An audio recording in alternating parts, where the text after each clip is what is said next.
What's up, everyone? This is Isaac from Hunger Smash Fitness. I just wanted to do a video today. Had a couple people ask me to do a video comparing quarantine with deployment and see what exactly would be the similarities and the differences. So I'm wearing my Nimitz deployment t-shirt in honor of that. But yeah, so just wanted to do a quick video just talking about differences between quarantine and deployment. And I mean, off the bat, I think that quarantine is much easier. Deployment's different because you're out there for a job, you have something to do all the time. So in that way it's a little bit better because you always have a purpose. Whereas quarantine, you're stuck at home. You're not really doing much. But with quarantine, you can still go for a drive whenever you want. You can still look at the beautiful mountains, all that sort of stuff. Deployment, it's water everywhere. So off the bat, those are some of the differences and similarities, I guess, but I'm gonna go more in depth in the video, so stay tuned.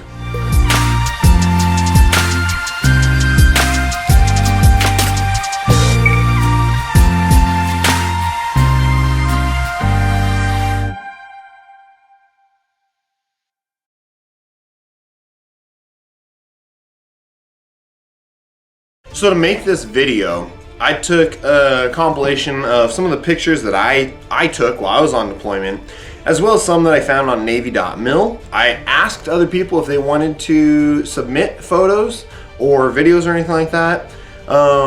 Didn't have very many people respond, so I decided it'd probably be easier just to use one source, Navy.mil, and go about it that way. So one of the first things that you learn in the military is how to sleep pretty much anywhere. You could be sleeping in a chair in your barracks room or a chair in the berthing. Basically, with how tired you are all the time, it becomes a really good skill to just be able to crash anywhere. Now, especially at the very beginning of deployment, you're so busy. We were doing what they call port and starboard. So you do 6 hours on, 6 hours off. In your off time, you do your collaterals, everything else. This chair is where I crashed, so I would get 1 or 2 hours of sleep every time in my 6 hours off, and I would sleep hard there for about 1 to 2 hours, and then get up and go at it again.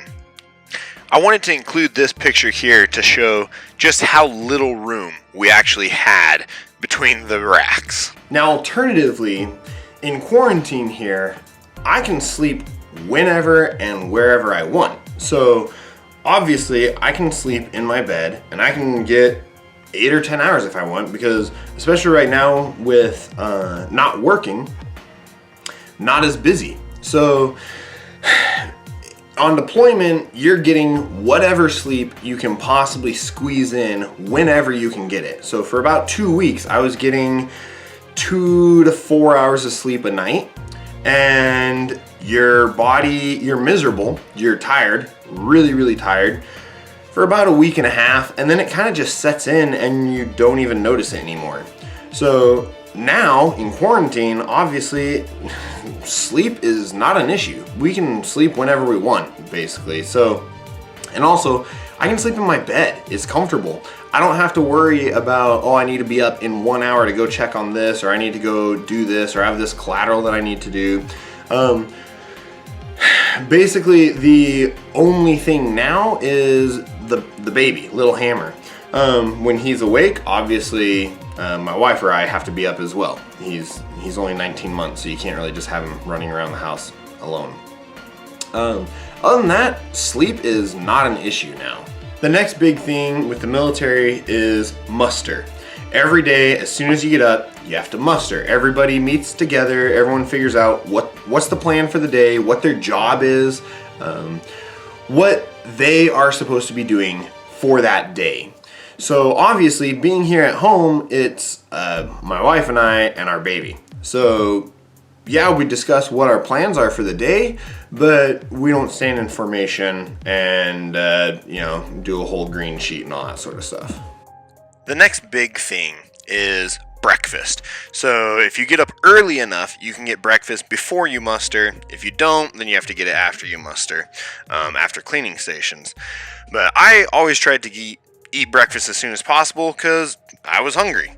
And if you've never eaten food on a Navy ship, then just know that the food is really good for a couple days after an UNREP, which I'll talk about what that is later. Otherwise, it's not so great. So now here at the house, food is really good. We can eat whenever, wherever we want.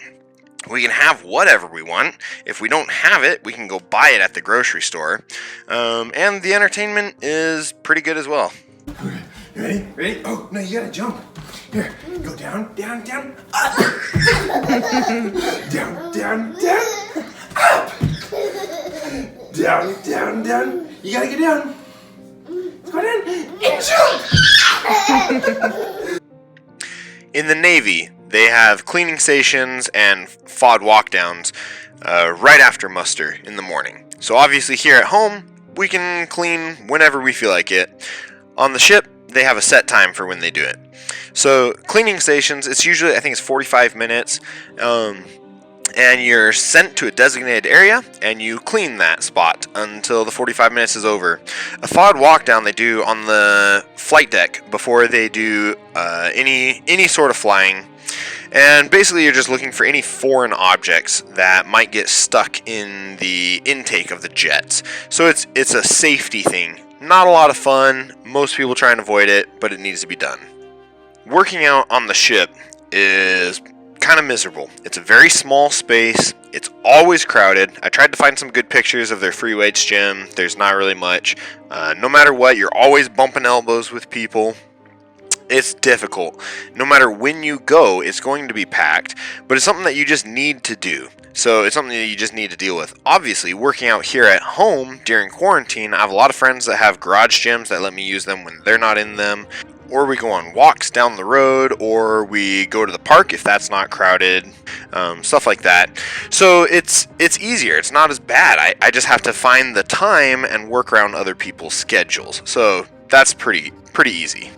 And of course, Little Hammer just works out whenever. He's able to fit in a workout doing whatever he feels like, because when you're only 30-some pounds and you're always running around, bouncing around, seems like pretty much everything is a workout, so it keeps him happy.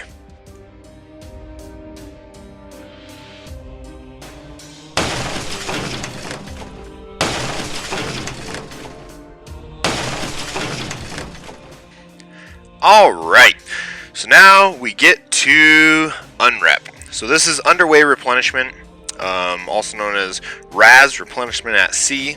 The military loves their acronyms for everything. So I found this video on YouTube. I'll put the link to the video below, but I just thought it was really cool. He really got pretty good shots of everything during an UNREP. So an UNREP is probably, other than holiday routine, probably a sailor's favorite things to be done with. After an UNREP, then you're restocked on all your amazing, delicious food that you have more than likely run out of by this time. So you've been eating, random rice or bamboo sprouts with gravy or who knows what at this point, because it's whatever is left. So now when you have an UNREP, it's exciting because you know that for the next couple days, maybe up to a week, the food is going to be really good. As you can see in the video, it's a lot of work. You have to make sure that the cables stay an exact tension, so you want to keep them at a specific tension so that they don't drop into the water, but also so that they're not under so much tension that they snap. So you have to drive the ships very, very carefully, make sure that they stay an exact distance apart from each other. It's a very technical job to do an UNREP. So with all this, you can see the pulley systems that they have, the cranes pass the crates across, and it seems like without fail, at least once every UNREP, at least one pallet will end up in the ocean. So That's always heartbreak, because sometimes it's mail, sometimes it's tobacco products, sometimes it's a crate of bananas. You can't pick and choose which crate is going to fall into the ocean. It seems like there's always at least one. Everyone's always extremely disappointed afterwards. But on the other side, when you get done, all the mail finally is there. You get to see who actually loves you enough to write you a letter and send you a care package. So it's a really exciting time. It's fun because you're watching all this stuff come across, and you don't know which of it is yours. If you ordered something on Amazon, maybe it got to a port 3 weeks ago and it was just waiting for a ship to go out that was going to meet up with your ship to get that to you. So it's exciting because nothing happens quickly when you're out in the middle of the ocean. So this is really interesting just because everything's coming across, and it's an exciting time. Like I said, every once in a while a pallet drops in the water, and it seems like everyone always hopes that it's fruit, because the fruit always goes bad really, really quickly, especially when you're in the Middle East. All the fruit is just kept out in the open, basically, out in the galley where you can just grab it when you're walking by, which doesn't help it last very long. We got one shipment of bananas one time that it seemed like that was the only fruit that they had. And so there were just bananas everywhere on all the tables, everything, for probably about 4 or 5 days, and then pretty much all the bananas turned brown. And so then it's like, well, what do you do with that? So it was an exciting time when you see all these crates of stuff coming across. And it's really fun because you can see in the back there, and then here you can see all the pallets of everything getting organized. This is the hangar bay inside the aircraft carrier, so there's a lot of room in there. Everyone has to do their job exactly to reduce the amount of waste that you end up experiencing. So the highlight of any deployment, of course, is going to be port call. Pulling into a port in another country, it's a lot of fun. A lot of the times you're out to sea for 30 plus days at a time, and so when you finally pull into port, it's a crazy feeling because the ground is no longer moving under your feet when you're on a ship for that long with the ground gently rocking. It really kind of messes with you, and so standing on firm earth, actually the ground feels like it's rocking for a long time. So most of these pictures are taken from San Diego. I think for most Navy sailors, San Diego is a very common port call for you to make. So San Diego is a lot of fun. I didn't include a lot of the other pictures on our deployment. We went to Thailand, Korea, Dubai, Bahrain, and then right after I left, they went to Italy and a couple other spots. So I didn't include a lot of those. I included mostly San Diego, but it's a lot of fun. You've been out at sea for a really long time, and then you finally pull into port, and you can finally relax for a bit. I thought that these pictures were really interesting because this is the hangar bay empty. So a lot of the aircraft are on the flight deck, and then here it is full, and it really shows an interesting contrast. So a lot of times when you're in port or when you're don't have any flight ops going on, they park all the aircraft up top on the flight deck, and it opens up space down below in the hangar bay to do other activities.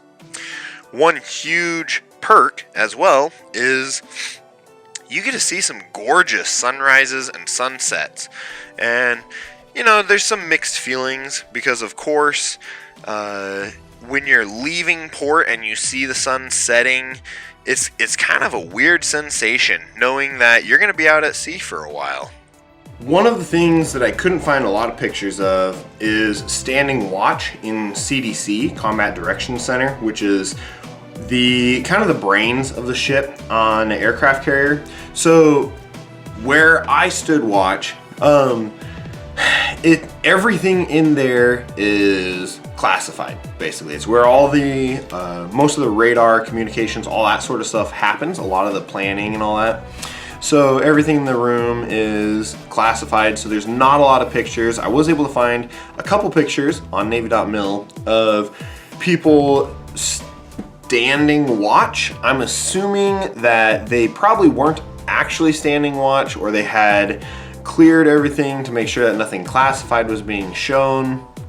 But yeah, so when I was standing watch, I was sitting at a computer for 12 hours or so at a time. It kind of depends. For a little while we did 6 on, 6 off, and then we did 6 on, 12 off, and then on the 12 off we were doing more of our collateral duties and everything, and then for a little while we did 12 on, 12 off. Out of all those, I liked the 6 on, 12 off the most. It messes with your circadian rhythm because you're only doing an 18-hour day. So it's really weird because you only get about 5 hours of sleep at a time, or so, 4 to 5 hours of sleep at a time. But you're doing it in an 18-hour day, and so it really messes with your mind at first, and then after a little bit, it actually becomes really comfortable. I actually really liked that watch rotation. Some people hated it, some people did really well with it. It kind of depends on the individual. 12 on, 12 off, I did not like.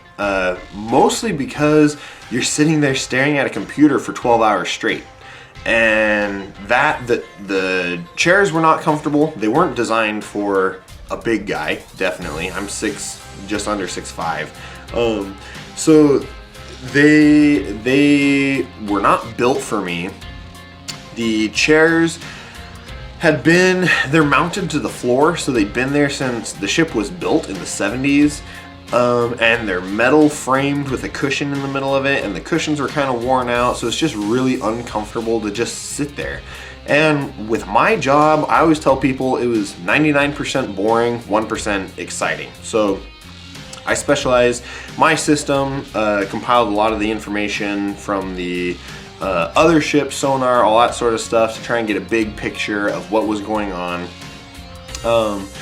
And it was a lot of clicking on stuff when something would happen, and then just waiting for something to happen. And then every now and then, when we actually found a submarine, and that wasn't ours, then it would be chaos for about 40 hours or so until we broke contact with them. So that was always interesting, and I felt like when you were doing the 12 on, 12 off, as luck would have it, you would find a sub or something that was suspicious at the end of your watch, and then you end up getting stuck up there with the other guy on the watch rotation, because usually both of you are up there during that time, it seemed like. And then you're missing your sleep, you're missing everything. Whereas with the 6 and 12, it was a lot easier, because if you had to go up during your off time, you didn't seem to care as much. So that's, in short, kind of the watch rotation and everything. Like I said, a lot of it's classified and everything else, so I don't want to talk about it too much, but I found a couple pictures, and I thought those were fun.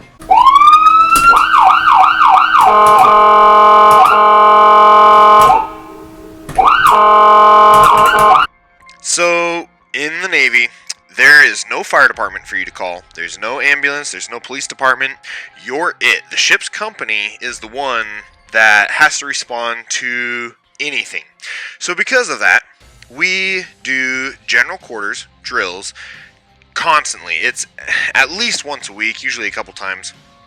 And it's for training for different emergencies. Everything from a mass casualty, lots of injuries, to a fire on board, to a gas leak, to who knows. And so whenever a general quarters is called, you suit up in your firefighting gear if that's what you need to do, or if you're a corpsman or whatever else. You go to your station, you know your job, you wait to figure out what's going on, and you respond to it accordingly.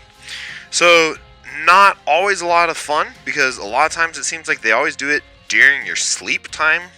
But you know what? It's something that is necessary, because when an emergency happens, when something actually happens, you want to have that so ingrained in you that you respond automatically. You don't want anyone having any questions about what their actions are supposed to be.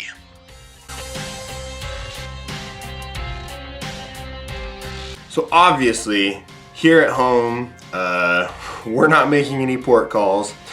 We're not practicing a lot of general quarters. Like I said, with it just being my wife and I and the baby, yeah, we have a plan for what to do in case an emergency happens. It's not something that we necessarily practice regularly, especially during quarantine, but it's good to have an idea of what you're gonna do if an emergency happens. So yeah, that's it for the video today. I hope everyone enjoyed it.